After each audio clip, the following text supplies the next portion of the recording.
Ok. ¿Qué es una emisión electromagnética? Se entiende por emisión electromagnética el proceso de transmisión de energía electromagnética en forma de onda desde una fuente o transmisor, lo que nosotros vimos en un tema pasado que se llama transceptor. Eh, el transceptor tiene en sí tiene dos componentes, el transmisor y el receptor.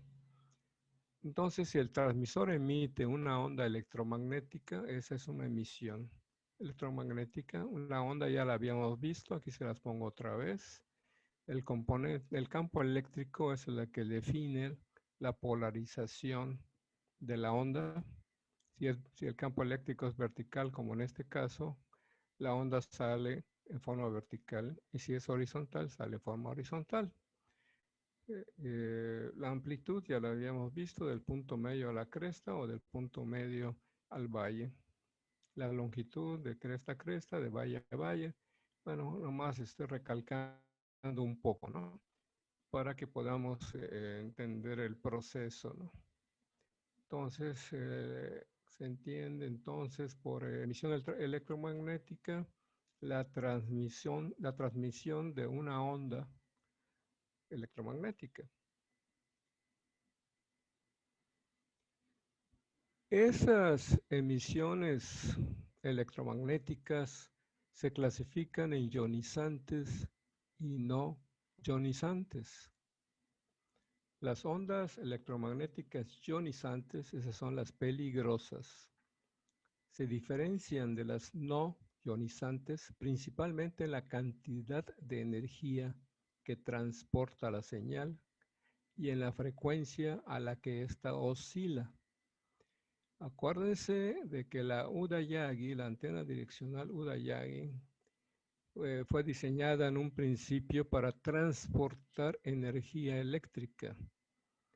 Pero lo que resultó no es la transportación de la energía eléctrica, sino la transportación de la energía electromagnética. No estaban muy lejos, ¿no? Entonces, depende de la cantidad de energía, es decir, de la potencia. Si salgo con 100 watts, es una potencia que para los temas de concursos internacionales es una potencia baja, de 100, 150. ¿Por qué? Porque la potencia alta está en 1500 watts. Entonces, cantidad de energía es igual que potencia y además a la frecuencia a la que oscila la señal. ¿Sí? Las ondas electromagnéticas que vibran más, que están a mayor frecuencia, que digamos están en la banda de 70 centímetros en adelante, microondas, por ejemplo, llevan más energía que una onda media o una onda larga. Eso lo tenemos que tener presente. No es lo mismo una transmisión en la banda de 160, 80, 40, 20 metros que una transmisión en microondas.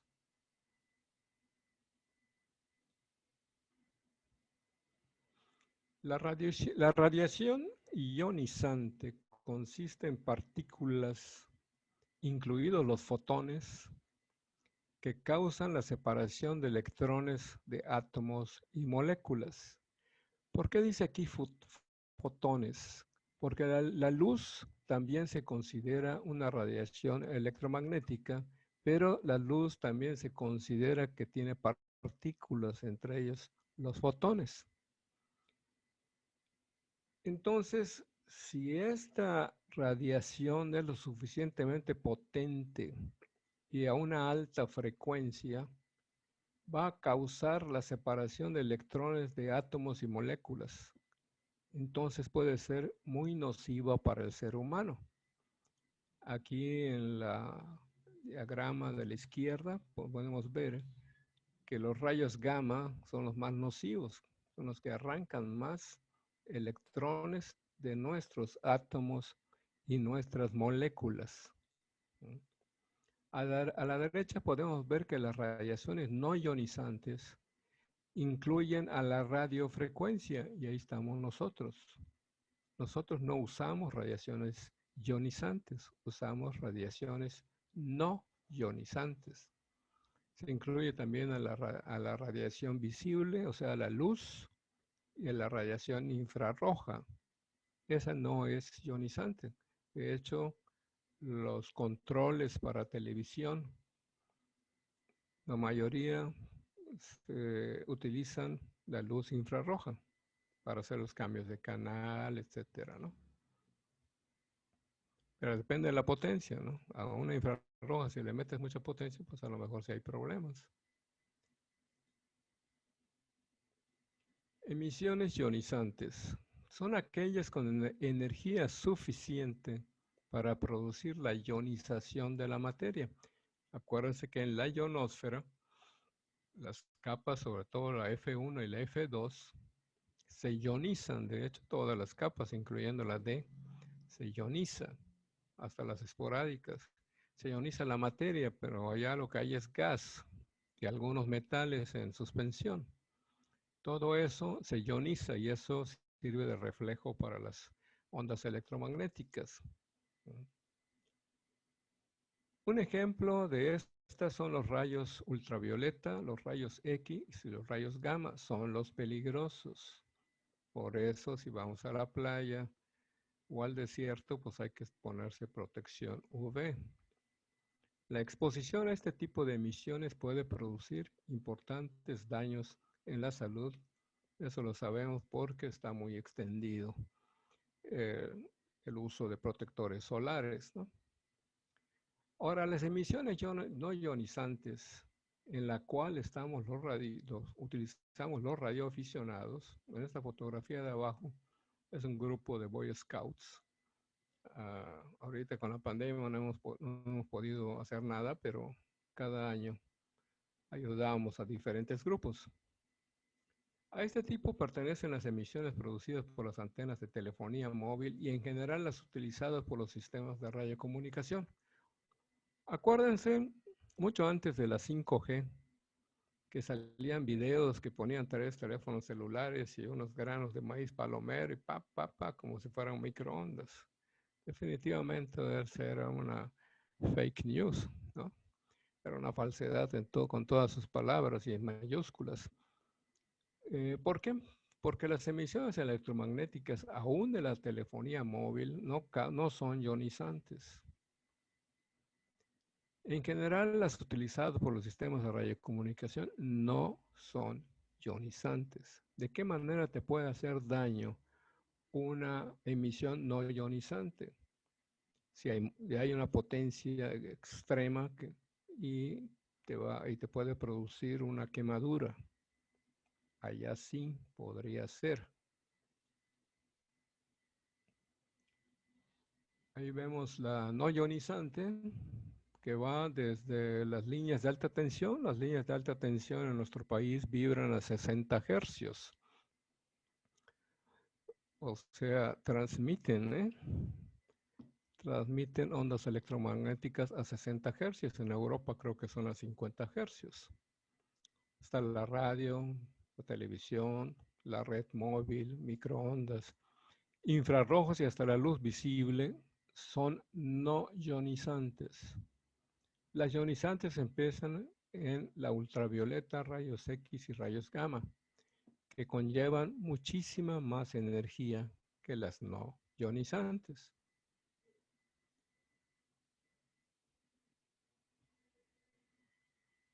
Ahora, exposición a las emisiones electromagnéticas, en este caso no ionizantes, donde estamos nosotros. Los efectos por exposición a las emisiones electromagnéticas han sido objeto de numerosos estudios durante los últimos años. Como resultado de estos esfuerzos, existen varias normativas de carácter general y o específico. Ha normado todo esto, ¿no? Incluso en la telefonía móvil, pues a cada rato nos están diciendo en las noticias que el teléfono no lo peguemos a la oreja, ¿no? Haya 1 o 2 centímetros despegado al hablar.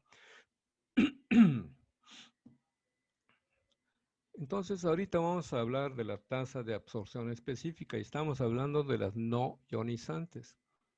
El parámetro más comúnmente utilizado para medir los efectos térmicos, es lo que yo les decía, producidos en la tasa de absorción específica, que se define como la potencia absorbida por una unidad de masa de tejido corporal. Los estándares que especifican límites para la exposición a los campos electromagnéticos han sido desarrollados sobre los efectos biológicos de los campos electromagnéticos, identificando los niveles de exposición para los que se puede observar estos efectos en las personas. Desafortunadamente, determinar la densidad de la potencia de los campos de radiofrecuencia generados por una estación de aficionado o radioaficionado no es tan sencillo, pero tampoco es preocupante, como lo vamos a ver. Los sofisticados instrumentos utilizados para medir las densidades de radiofrecuencia con bastante precisión generalmente son muy costosos y requieren de una recalibración frecuente. Lo mejor que usualmente podemos hacer es estimar nuestra propia densidad de potencia de radiofrecuencia basándonos en mediciones hechas por terceros o teniendo los conocimientos necesarios para utilizar programas y técnicas de modelaje por computadora, que no es tan difícil en realidad, porque son aplicaciones, ¿no? También es posible el calcular la probable densidad de potencia de radiofrecuencia usando simples ecuaciones matemáticas. ¿Cómo vamos hasta ahora? Todo claro como el agua.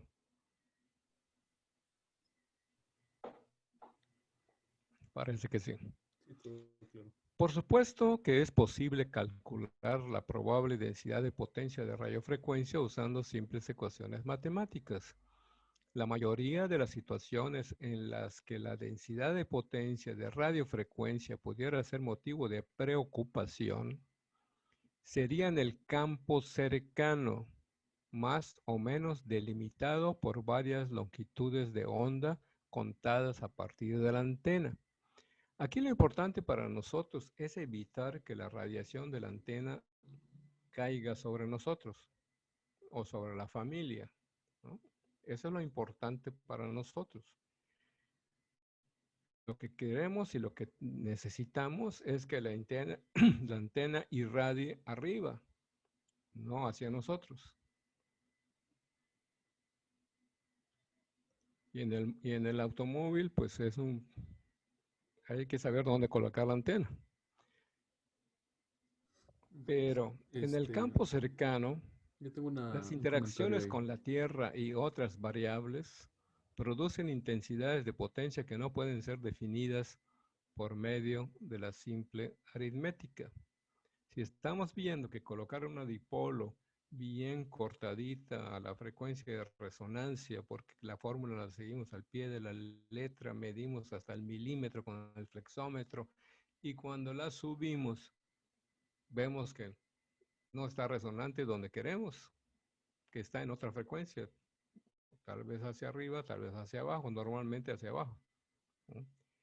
Entonces, tratar de hacer cálculos matemáticos para medir la potencia de radiofrecuencia no está sencillo, ¿no? Hay programas de modelismo de antenas como el Mininet y el NEC y otros códigos que son apropiados para estimar los campos eléctricos y magnéticos en las antenas de radioaficionados. Pero aún estos programas tienen sus limitaciones, ya que deberán tenerse en cuenta las interacciones con la Tierra al calcular las densidades de potencia de radiofrecuencia en el campo cercano. Y los modelos computarizados generados por dichos programas no son tan sofisticados como para predecir puntos calientes. Es decir, nosotros podemos tener un poco de radiofrecuencia encima, pero no lo suficiente para que sea un problema para nosotros y nuestras familias. Pero puede haber puntos de concentración de la radiofrecuencia y eso es lo que tenemos que evitar. Es decir, áreas en donde la intensidad del campo pudiese incrementarse mucho más de lo que se podría esperar. No es necesario tomar medidas milimétricas o modelar con la mayor exactitud posible una antena o sistema de antenas, como ya vimos que a veces tenemos una cantidad extraordinaria de antenas, para tener una idea aproximada de los campos relacionados con dichas antenas. Al usar el modelismo por computadora, generalmente es suficiente usar los datos más próximos a la geometría y potencia de entrada a dicha antena. Otra vez la potencia, porque la potencia es equivalente a una cantidad de energía. Y si la cantidad de energía es tremenda, pues entonces tenemos más problemas. O sea, con 100 watts, yo les digo, aquí en China no tenemos ningún problema, siempre y cuando no tengamos nuestra tierra física apropiada, lo vamos a ver más adelante, tengamos nuestros cables coaxiales en buen estado, que no estén agrietados, que no estén radiando hacia el exterior, tengamos un balun allá cerca de la antena y otras cosas que vamos a ver más adelante. Si la estación está bien diseñada, nosotros no tenemos problemas con 100 watts, ni con 1500 watts. ¿Sí? Mientras que generalmente nuestra preocupación principal es la intensidad de señal radiada por una antena, debemos recordar que también hay otras fuentes potenciales de radiofrecuencia que debemos tener en consideración, no solo la antena. Tal vez estemos expuestos a radiación de radiofrecuencia directamente de un amplificador si este es operado sin el blindaje adecuado. Algunas veces hemos visto por internet a alguien que tiene un amplificador y lo tiene abierto. ¿Por qué le hizo alguna modificación, etcétera? Si lo deja abierto a la hora de operar, sí va a tener un bombardeo de radiofrecuencia. Y como les decía, las líneas de transmisión podrían radiar energía bajo algunas circunstancias, sobre todo por deterioro. ¿Sí?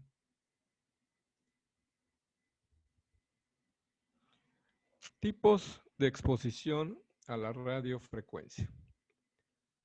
Exposición controlada u ocupacional. Los sujetos son conscientes de la exposición, pueden ejercer control sobre la misma y tomar las precauciones de seguridad necesarias.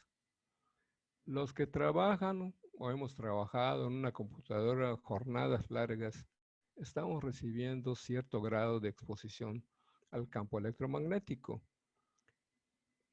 Desde luego que las computadoras modernas, tablets y laptops y los teléfonos celulares cumplen con las normas para que esa exposición no nos haga daño. Pero si te están diciendo que el teléfono celular lo mantengas 2-3 centímetros de la oreja, eso quiere decir que si lo pegas, a la larga puedes tener algún problema, sobre todo cuando está transmitiendo. ¿No? Si no está transmitiendo, pues no hay ningún problema, ¿no? Hay exposición no controlada. Es la exposición del público en general que no es consciente de su exposición a campos electromagnéticos y no puede ejercer control sobre la misma. Es decir, sobre todo en las ciudades, estamos expuestos a un sinfín de radiaciones electromagnéticas. Tenemos radiodifusoras, tenemos televisoras, tenemos toda la red de telefonía móvil y aparte tenemos el sol encima. Entonces estamos expuestos completamente a radiofrecuencia todo el tiempo. Distancias de protección. Las distancias de protección son las distancias mínimas al emisor, en este caso la antena. Por eso es importante saber dónde vas a colocar la antena, sobre todo en un automóvil, que aseguran el cumplimiento de los niveles de referencia. Generalmente el volumen de protección suele consistir en un paralelepípedo. Buenas noches. Trazado a partir del extremo de la antena en la dirección de máxima radiación. Acuérdense de los lóbulos. Bueno, no hemos visto los lóbulos de radiación. Ligeramente lo vimos ayer, ¿no? Lo vamos a ver en el capítulo de antenas. Para calcular las dimensiones del volumen es necesario considerar las potencias radiadas y el tipo de antenas de las estaciones base. Este es un paralelepípedo de referencia, ¿no? Está hecho a base de rectángulos, como lo podemos ver. La antena está acá, en el tercio, contando de izquierda a derecha, en el primer tercio. La radiación máxima, si es directiva, va a ir hacia adelante. Si es una vertical, va a ser pareja, ¿sí? Pero depende de dónde la coloques. Lo vamos a ver. Aquí vamos a ver el corte en plano horizontal y el corte en plano vertical. La misma antena, en este caso estamos viendo por el tipo de radiación, que es una antena directiva. Entonces, hacia atrás de la antena tiene muy poca emisión electromagnética. Y hacia adelante es donde, ahí estamos hablando, por ejemplo, de una Uda Yagi, de varios elementos, y los directores y el reflector trasero es lo que causan este tipo de radiación. Entonces, pues tú no te vayas a colocar aquí enfrente, ni aquí abajo. Es lo que tenemos que ver a la hora de colocar una antena, ¿no? Como les decía, si es una antena omnidireccional, la radiación es circular. Vertical, perdón, es omnidireccional o circular. Entonces tiene la misma energía radiada en cualquier punto alrededor de la antena.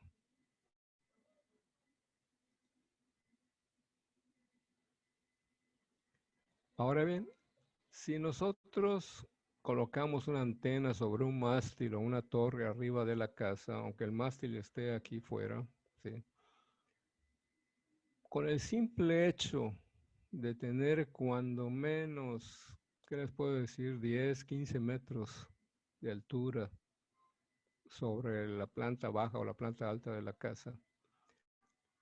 Y si tenemos el cuidado, dependiendo de a dónde queramos dirigir la potencia, normalmente la ponemos en el centro porque si tenemos un rotor le podemos dar vuelta, ¿no? Pero la parte baja del lóbulo principal nunca va a tocar la vivienda. De eso tenemos que tener cuidado. La parte de más energía está en el lóbulo principal y ese está a bastante altura sobre nosotros, no debe de perjudicarnos en lo más mínimo. Si vamos a colocar la antena en un automóvil, es importante considerar que la ubicación definirá el lóbulo de la radiación. Es decir, no debe considerarse en dónde lucirá más o se verá más elegante nuestra antena, sino en qué ubicación obtendremos su mejor rendimiento. Si nosotros colocamos la antena en una esquina, ya sea trasera o delantera, el lóbulo va a hacer esto, en diagonal, ¿no? Entonces, si nosotros estamos tratando de comunicarnos hacia adelante o hacia atrás casi no hay radiación y además está en ángulo. Pero es un punto muy elegante, mucha gente lo coloca así, ¿no? Si la colocamos, esta puede ser la parte trasera, esta puede ser la parte delantera, ¿no? Pero ya no está, aquí está en un ángulo, en un vértice del vehículo, y aquí puede estar en la cajuela o en el cofre, ¿sí? Yo no pondría una antena los taxistas sí lo hacen en el cofre o en la cajuela. ¿Por qué? Porque el lóbulo principal o el lóbulo cualquiera o me pegan la nuca o me pegan la cara. ¿No es cierto? La parte para mí más interesante o mejor para poner una antena en un automóvil es el centro del techo. Para empezar, su radiación no me va a pegar a mí porque la lámina me está protegiendo. ¿No? Y la radiación va a ser, si la ponemos en el centro, igual hacia adelante y hacia atrás y menor a los costados. Si en el mismo techo la ponemos en un punto cercano a la cajuela o cercano al cofre, la directividad va a ser hacia adelante o hacia atrás. La masa del vehículo metálica, no la de plástico, es la que define cómo va a ser el lóbulo de radiación. Pero en general tenemos que tener cuidado de que la antena no esté ni encima de la cajuela ni encima del cofre, que esté en el techo, de preferencia en el centro. Ahora, si eres de los que quieres hablar con gente que está a una distancia que generalmente poniéndola en el centro no lo alcanzas, la puedes poner en el techo pero hacia atrás. ¿Por qué? Porque la longitud máxima que vas a tener del vehículo va a ser hacia adelante. Entonces tú puedes mover tu vehículo hacia donde está la persona con la que quieres hablar y vas a tener el lóbulo principal más o menos como este, hacia adelante siempre, ¿no? Esos son los cuidados que hay que tener tanto en casa habitación como en un vehículo para colocar una antena, no nada más es colocarla por colocarla. Aunque a la fecha, pues ningún taxista ha tenido problemas que yo sepa, ¿no? No sé si ustedes saben de alguno que tenía algún problema, pero no, ¿por qué? Por las potencias que utilizamos no son muy altas, ¿no? Sobre todo en 2 metros 70 centímetros que se usan 20, 25, máximo 50 watts, ¿no? No es tanto, pero lo mejor es que las antenas estén en el techo del vehículo. Así no vamos a tener tanto problema. ¿Qué les parece este angelito? La cantidad de antenas que tiene, por lo que estoy viendo, son antenas para rebote lunar. Wow. Porque es una raíz. Adelante. No digo, qué bien, ¿no? Se ve. Parece para rebote lunar porque es un sistema, una raíz de antenas. En un ¿Cuánto? carro pequeño, Sí, ¿cuánto cuesta una antena así? estas antenas son fáciles de hacer. Si las compras, pues obviamente pues, te van a salir caras, pero son fáciles de hacer. Y siempre, casi siempre en el medio donde nos encontramos, siempre va a haber una persona con habilidades para hacer este tipo de antenas.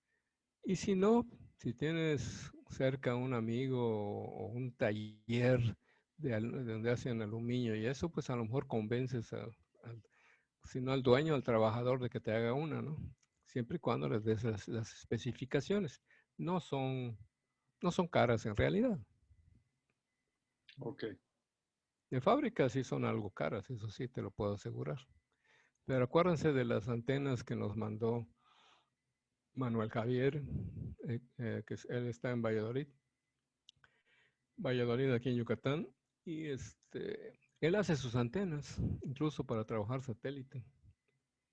Y, y pues tiene un tallercito en su casa y se las ingenia, ¿no? A ver qué les parece este. Este tiene hasta rotor.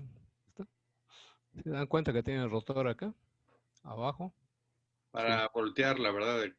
para girarla. Para girarla, sí.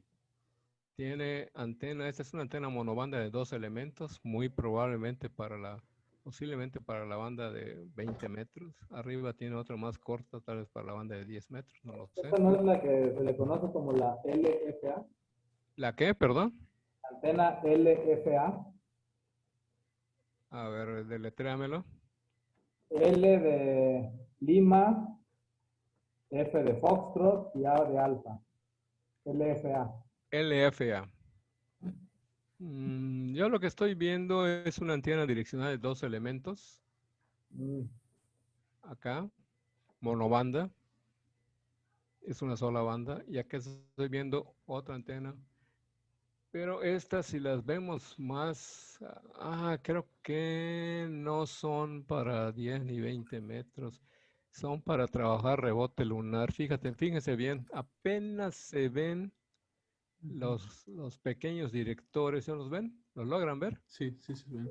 Ahí, acá están, apenas Oh, se ven Sí, en todas las antenas. Es algo prácticamente igual a esto, con otro arreglo. ¿Sí? Este también tiene un rotor, no sé si alcanzan a verlo. Es un rotor muy pequeño del tipo que se usaba para televisión. ¿Mm? Yo tuve uno de estos.